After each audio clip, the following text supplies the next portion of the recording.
Welcome to The Changeover, the podcast that gives sales and marketing teams at industrial organizations the fuel to grow and prosper in today's dynamic landscape. We're Wider Group, an integrated marketing and sales growth agency and one of the first 20 HubSpot partners in the world. We're glad you tuned in. Let's roll. Welcome back to The Changeover. I'm your host, Greg Linneman Sons, president of Wider Group. Today, our director of marketing, Kelly Wilhelm, is back to help us unpack why brand awareness strategies look so different today than just a few years ago. If you've been following our previous episodes about websites, SEO, and inbound marketing, you've heard us mention how fragmented the top of the funnel has become.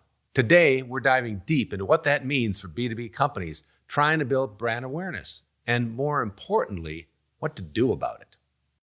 We've talked before about what's happening with SEO, what's happening with content marketing, and how it's becoming more and more difficult for brands in our space to grow awareness. So I guess start off, what's going on? So if you think of brand awareness in, even just a couple of years ago, the main plays to get brand awareness, you could depend on your website to help you generate brand awareness, which we talked about in an earlier episode, talking about the role of a website for B2Bs and how that has changed. And what we said was that you can no longer really rely on your website to help you generate brand awareness, because by the time people get to your website in today's landscape, they're generally already brand aware. So if you think of brand awareness, 10 years ago, like pre-inbound, 15 years ago maybe, it was very traditional things like ads, billboards, radio, that kind of thing would help you generate brand awareness. And then with the advent of inbound, it became more things like organic SEO, content, maybe paid ads, digital ads in some regard, that would help you get your brand name out there to people who maybe at some point would want to buy your services. Well, what we're seeing now in this sort of brand awareness 3.0 landscape, how I think of it, is a lot of those channels that you're going to need to use for generating brand awareness are going to be off your site. So it's going to be things like finding the right communities that your personas participate in and getting yourself in there. And so we'll talk more about how you do those kinds of things. But that's big picture, the landscape of what we mean when we're saying like the new brand awareness. Yeah. And what do you think, what are marketers seeing today that should be the warning signs that their businesses are having trouble getting the kind of awareness that they used to count on? Yeah, so not every business has a brand awareness problem, right?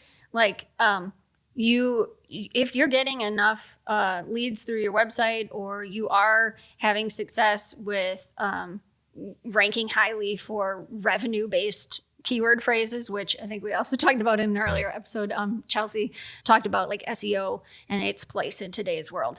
So it's not to say that SEO doesn't have a place, that organic content doesn't have a place. It's just that your content focus from an SEO standpoint is probably going to be more middle of the bottom of the funnel. And brand awareness is like a super top of the funnel. It's almost like a precursor to top of the funnel, right? So it's building, I think it was Steve Patty was doing a webinar that I was on recently, and he said it's building a know, like, and trust relationship with the 95% of your audience who is not yet in market, right? So like at any given time, I think I've heard various statistics, but it's 5% or less of your audience is actually in market at any given time. So brand awareness is meant to help you start building that know, like, trust relationship with those personas who aren't yet part of your, actual funnel. I know we've talked about in the past this idea that the funnel, it used to be like this, and it's narrowing, and the true test of how it's performing for anybody is what they're getting as qualified leads. And so your advice is, if you got a lot of qualified leads coming through, even though your sessions are down dramatically, that's not a cause for alarm right now. Is that a fair statement? I would say that's fair. If you have enough qualified leads in your funnel coming, through your website or whatever channels are most successful for you, then I wouldn't say you necessarily have a brand awareness problem that you need to deal with urgently. However, you do want to still carve out, I would say, a part of your marketing to devote for brand awareness, because you don't want to rob from Peter to pay Paul. You want to make sure that your funnel is sustainable. I think you had brought up the example of you might need you might need to build brand awareness around capabilities that you have today that you didn't used to have. Yeah. And so I think that's a good example of, even though people know your company name, they might not know what you're known for. Is this idea that there's some industry giants who don't think they have an awareness problem, but they might have an understanding problem, Right. a relevant awareness, right? Right. Brand awareness at its basic level is knowing your company, but brand positioning is knowing what your company is known for. Yeah. The major factor in the changed brand awareness landscape and the things that are working or are not working anymore is AI.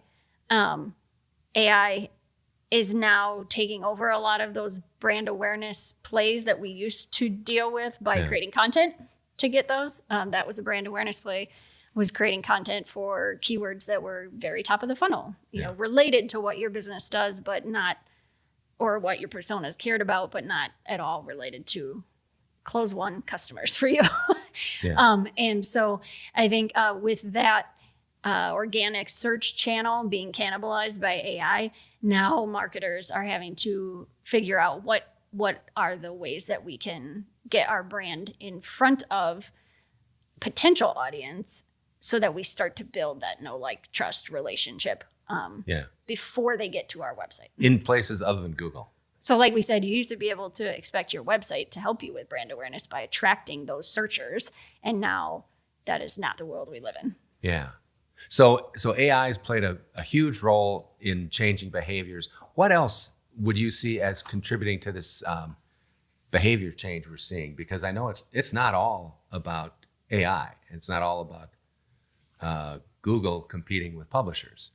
Aside from AI, it's also things like changing demographics in the workforce and changing customer behaviors. You know, we all know that boomers are transitioning out of the workforce, starting to, and that younger digital natives are now filling a larger percent of our B2B buyer personas. Yeah. And so as digital natives, their preferences for where they find information and how they source information and how they start to build those know, like, trust relationships with brands is different. It's things more like social media as a primary research tool, Reddit as a primary research tool, because they want to hear from people who have actually used your products, not just you.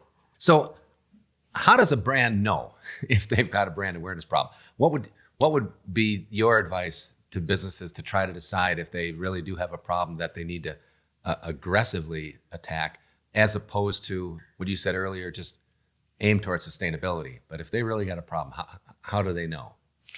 I would say the biggest thing is if you're not getting enough quality leads, that's an indicator that your website isn't attracting potentially enough traffic for you, which there are things you can do from an SEO standpoint. Like I said, SEO still has value. The funnel is narrowing, your SEO is narrowing too, because you want to focus on just the keywords and phrases that have SEO driving or revenue driving potential for you. Yeah. So like middle, bottom of the funnel keyword phrases, make sure that your SEO strategy is covering that.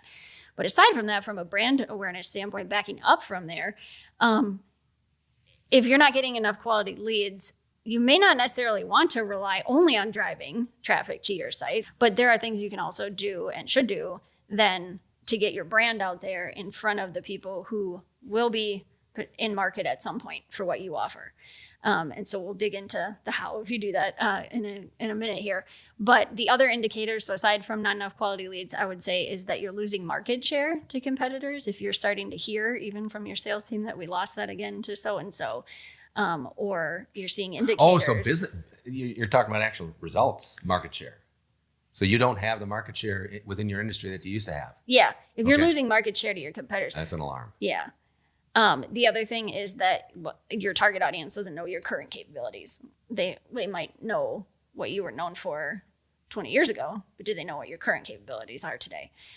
Because you're an industry giant, if you've been around for decades, doesn't mean that they know what you want them to know about your brand and the way you're positioning yourself today. So we've been talking a lot about the problem and diagnosing that you have a problem. So where would you start in advising people with a problem, what they should start to do differently, or or how they might want to redeploy their resources, their marketing resources to better effect?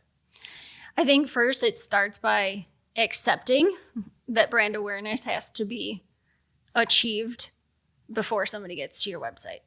And then where that picks up with SEO, like we said, is if they're aware of you, and now they're maybe when they're searching as more of a solution category, or they're searching your brand because they know that you do that thing they're after. And so they want to know what you know about it, right? So like we said, SEO still has a place, but from a brand awareness play, it's things that start way before. It's a precursor to the funnel, really, right? Like demand is where your funnel starts. Brand comes before that. It's a precursor to your funnel. And so it's going to be things like in 3.0. Yes. 3.0. Yeah, right now. I mean, that's the direction we're heading with our strategy and our client strategies. And so it's things more like, and a lot of this is going to sound familiar.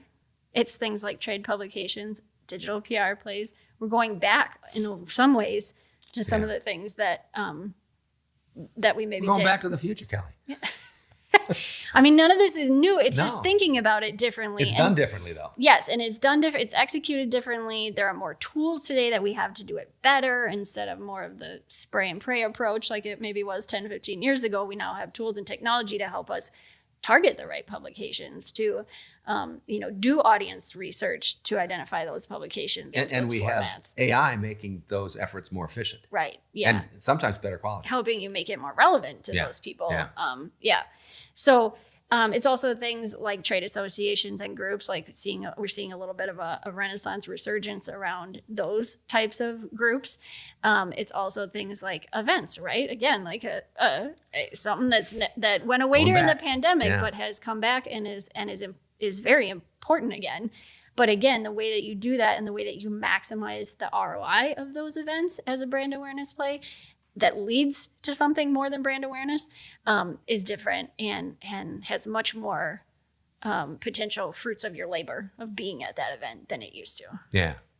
Now, you and I both follow Pete Caputa of DataBox, and he's rather famously said that the new brand awareness is about making friends and creating content with them. His group, he's got a group called Co-Grow, which is about collaborative marketing. What are your thoughts on that? Yeah, so Pete was at our event, Experience Inbound, 2 years ago now, and I spent quite a bit of time chatting with him, and we had seen him starting to get real active on LinkedIn, and DataBox was just at the time starting their benchmark groups, and we're a DataBox partner, and so we had access to that tool, and they were really leading the way with this idea of creating content that your partners will help you share, right? And they're by co-creating content via like benchmark groups and surveys and studies, by crowdsourcing some of the content, the data that becomes content, right? Like you're the one who creates the content around the data that was crowdsourced. Is sort of the concept there. Yeah. And so by doing that, everybody who contributed to that content is going to be invested in sharing in it, and everybody who would benefit from the data that your content has to share is going to be interested in consuming it. Yeah. And so by collaborating and co-creating, your content has much more higher chance of success in terms of consumption and share reach than it would by yourself. That collaborative marketing is a rising tide that raises all ships. Yep. I mean, it does. If it's done right, everybody benefits from it. And to that extent, can get excited about the collaboration, supporting the collaboration. Yeah. So as a content format, the type of content we used to create at the top of the funnel to attract website traffic was things more like ebooks, tip sheets, that were very very top of the funnel keyword oriented, right? Like you wanted that ebook to rank for a very top of the funnel keyword, like, I don't know, injection molding mistakes to avoid, right? And now you might create something that is steeped in research data across that injection molders customer base, for example. And then when by getting people to contribute to that, like, and getting, customer permission where needed to share some case studies and examples built in there, not only are you have a better chance of ranking in search, even if that's not your primary channel or your primary goal for that piece, you have a better chance of ranking in search because Google is looking for those case studies, that original data, that first party perspective. It also has a better chance of being shared by everybody who's mentioned in that piece. And it has a better chance of being consumed by your audience because it has more reach, it's been shared, and it's more interesting. If we can get a search query answered by AI, we're gonna, but if we can't and we see something that has original data in it, then we're more likely to consume that. As consumers of content, we're able to choose content that's collaborative. I wonder if qualitatively, there's any argument you could make that when we see a group of smart people that we judge because we know some of them collaborating on something, there's a halo effect over all of them, that they all look smarter because they're doing something together that collectively is a pretty cool output. What do you think about that? Yeah, I think that's valid because we only know what we know. Yeah. But our friends down the road might know something that, is complementary to what we know. And by putting it together, it's more powerful. We're going, that's a smart group of people. They must have some things right going on with what they're recommending. I mean, that's how I look at it. Yeah, I agree. I know in conversations with clients, as this 3.0 really starts getting traction, that one of the tougher arguments or tougher challenges to it is that attribution is getting trickier. What are your thoughts on that? As it feels like we're going way back on that one, where we've made so many gains on attribution, and now this 3.0 says there's more trust me and judgment. I think there's a middle ground to be had. No, we're not saying you shouldn't measure anything, you shouldn't attribute anything, but for the part of your marketing budget that's carved out for brand awareness, it is harder to attribute. But there are still things that you can measure that are signals. They may not be direct attribution, but they are signals. So it's things like, I would say, measuring your branded search volume. So like this show is hopefully a way for us to build brand awareness. So one of our KPIs to know if our brand awareness is working is measuring branded search volume for Wider Group, right? With that idea of they have already started to get to know us offsite. So likely one of their behaviors is going to be, they're going to Google us, right? Yeah. When we're on, to make it on their short list, when they're ready, when they are in market, they're going to Google us. So that's one correlating metric that you can track. Another one would be mentions are more important, mentions by industry experts. If you're on all these various groups or social groups, industry groups, there are tools, HubSpot's to one monitor, of them, where you can monitor brand mentions. And we had the example a couple weeks ago where we're talking to a prospect and he says, I've known about you guys for a long time, but I just started watching your podcast and all of a sudden it clicked. It helped me put the dots together, connect the dots on who we do, who we work with and what we do. And so very anecdotal, but it was a reinforcement to us that said, we're on the right path. Yeah, I think we've gone too far down the path of discounting anecdotes like that in this data-driven marketing world because we got to the point where it's we can measure everything. And that's true. And I'm going to say it's not true. You can't measure everything, right? You can measure a lot, but also what we've found as practitioners is that a lot of that data is just data. It's not necessarily meaningful data. And so I would say that an anecdote like that is more meaningful than a lot of data that I could gather about different points of our marketing. Yeah. So the other metric that I would recommend as a KPI for brand awareness is looking at your quality of leads versus your quantity. Like you had mentioned before about if you've lost that percentage of traffic, if your sessions are down, but your lead quality isn't great, Keep going. If our sales qualified leads and our opportunities are still strong, then we know something's working, right? Like even if we don't know exactly what led to that sales qualified lead, we can infer based on the signals that we can measure. Yeah. So even though we don't know with 100% certainty all the things that are working, we have enough to use our judgment to say we're pretty sure this is contributing positively. In that example you just shared with that prospect that we're working with, I, as director of our marketing, I don't necessarily care whether he found what episode he watched. I don't care whether he found it on YouTube or our site. He watched all of them. What I care about is that this show as a channel for us, as a brand awareness channel, worked. Yeah. That's what I care about, not necessarily the nitty gritty of the vanity metrics. And his point was just to say it worked. It got him over uncertainty about what he could expect from us.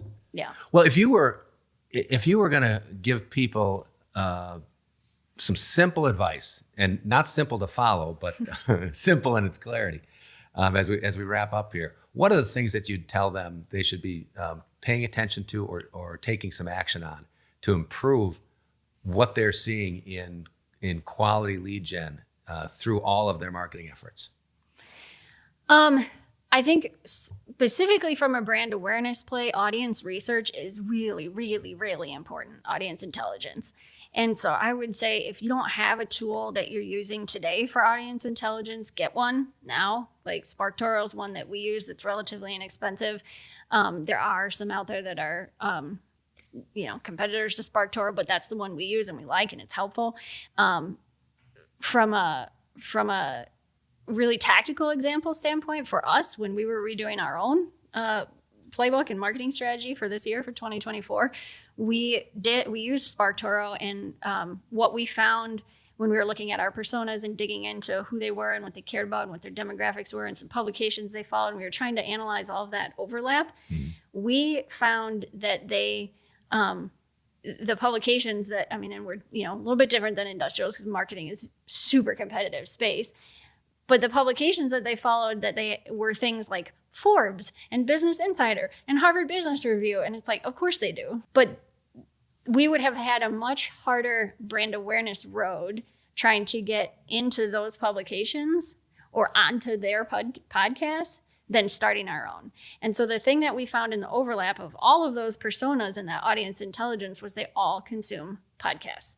We'd been talking about starting a podcast for a couple of years. Yeah, and that was the clincher for us. The clincher for us because because of an audience intelligence tool like that, we could make an informed decision to say, we're going to have a really hard road to get on those, publications, podcasts.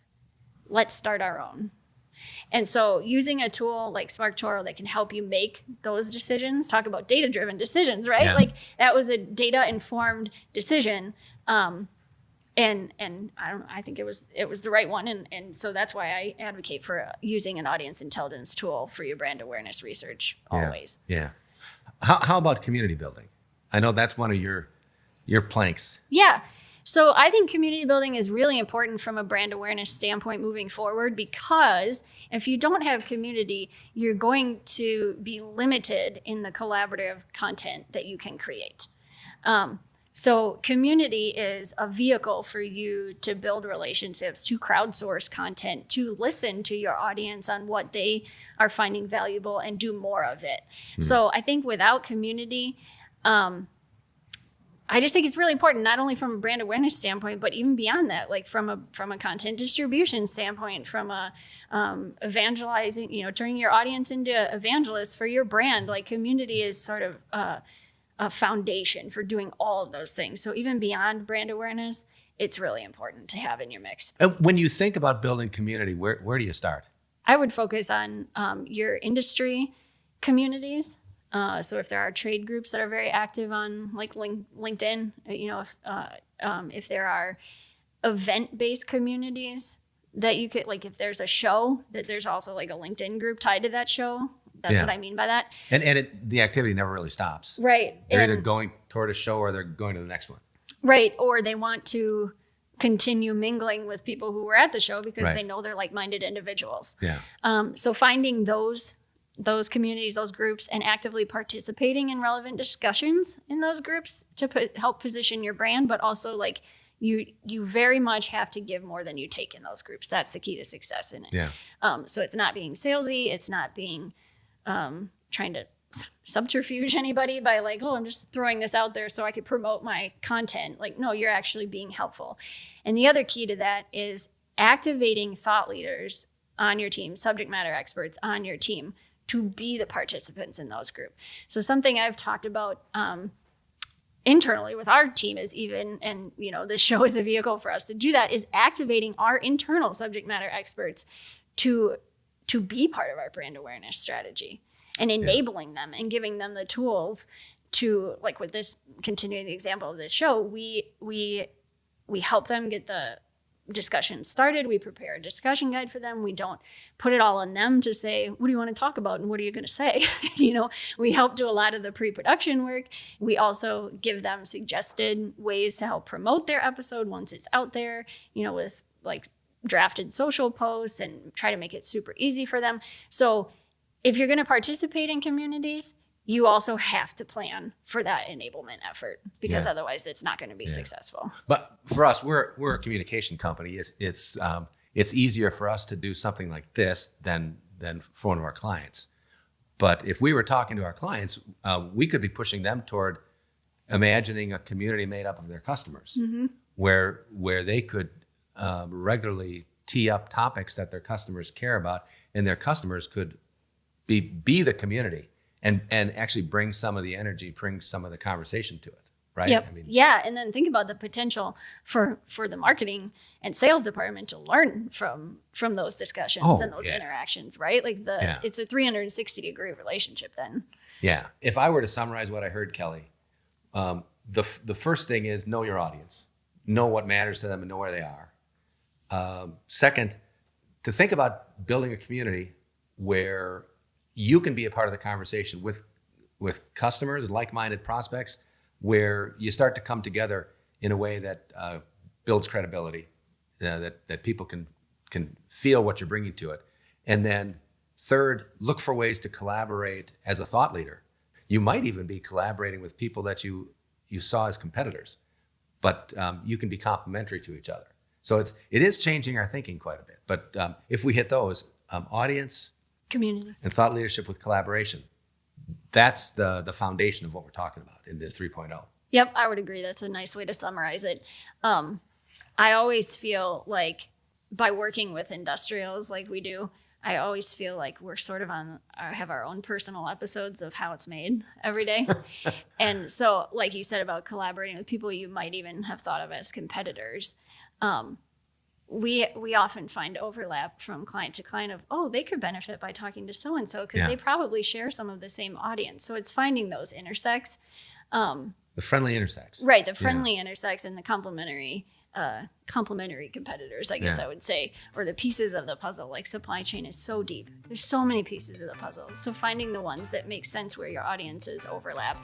And that's, again, where a tool like SparkTalk can help you start to identify some of those overlaps too. And those are the people I'd go after first from a relationship standpoint. Yeah. Well, thanks, Kelly, for being a fantastic guest on The Changeover. This has been a great conversation. I'm sure it's going to spin additional episodes because we're going to keep getting deeper and deeper in the grass. But thank you for making this a lot of fun for me. Yeah, thanks for having me. It's a big topic, but got to evolve, right? Yeah. Well, there's a choice, and the opposite doesn't work. Thanks for joining us on the Changeover podcast. Remember to subscribe on Apple, Spotify, YouTube, Wider.com, or wherever you get your podcasts. Let us know what you'd like to hear about next time by messaging Wider Group on social media. Thanks for watching.